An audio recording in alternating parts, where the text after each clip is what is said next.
Hey, seventh graders, this video is for you. It's for Tuesday, May 19th. We're in our history book. We're going to break down chapter 13, lesson 1. And as always, we're going to break it down into two sections. Today's video is going to be on this page and these two pages. So we're just going to go over 3 pages today. So this one and these two. Our Thursday video is going to go over the rest of the section on Thursday. So let's get into it. So the origins of the Renaissance. So the Renaissance, we have a high school in Long Beach called Renaissance High School. So it has to do with different thinking of art and beauty and sculpting and painting and reading and literature and building architecture. So before this, people lived in what we actually call the Dark Ages or the Middle Ages. So now the world is transitioning from this sort of like knights and fighting and dirty and weird dark times and sickness.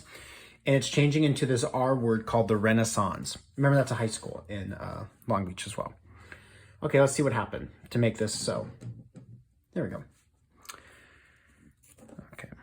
So in the last parts, we learned about the Middle Ages. So there's this thing called feudalism. This is the F word right here. Not that F word, but small kingdoms ruled Europe. This began to change within developed of England and France as nations during 11 and 1200s. So basically, one of the things that helped with the Renaissance is that England and France became sort of the two big dogs in the world in Europe. And in France, the nobles who ruled Paris gradually increased their power, and England and France became unified countries. So I think this might be a Google Doc question. England and France became unified countries under a single government or ruler. As a result, individual lords and landowners lost much of their power. So instead of like the local rich guy being in charge, basically these big countries took over everything. Yes, I remember. This is a question in your Google Docs. So you might want to pause it. It's the last sentence where my finger is right here. Okay. Also, medieval institutions are all gone. So there was a plague, which is sort of going on now with a sickness that killed a lot of people. And it meant the population went down. And meanwhile, there was another fighting going on called the 100 Years' War between England and France, spelled out in the age of chivalry.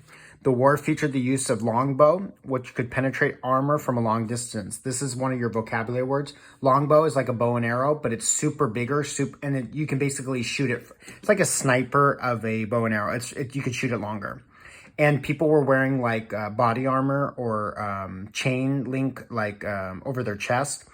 A longbow, the arrow would go through it. This new weapon quickly made knights and their hand-to-hand style of fighting all but useless. Back then, remember the Renaissance, people were thinking differently, acting differently, learning more, reading more. So stuff starts to happen. Also, one big thing is trading starts to happen more.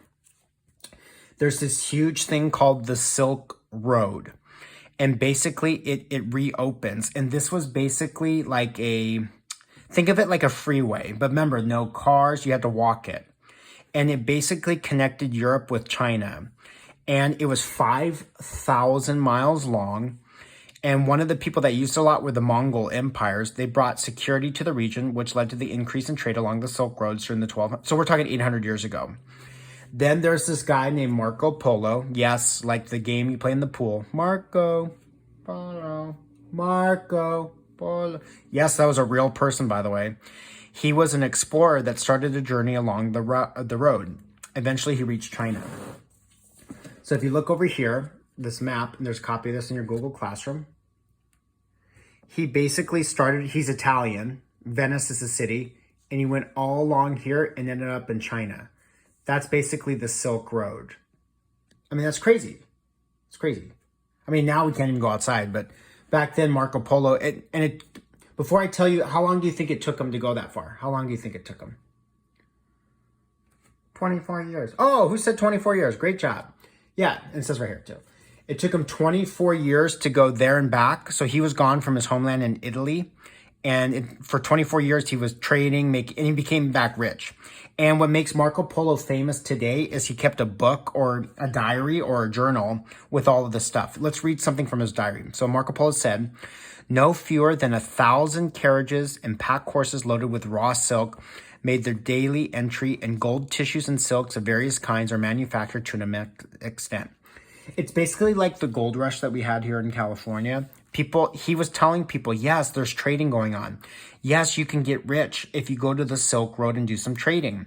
So his journey basically encouraged a lot of people to trade with Asia. So if I go back here, Europe is right here, Asia's over here. Europe usually stayed in Europe, Asia usually stayed in Asia. But for one of the first times, people, this is 800 years ago, people are now trading with each other, Asians with Europeans and Europeans with Asians. So his diary, his journal, because he wrote stuff down and he came back rich, people now started to believe him, and people now started to make money for themselves and make some trading too. So hopefully this video helped you. On Thursday, we'll go over the next section. So we'll see you next time.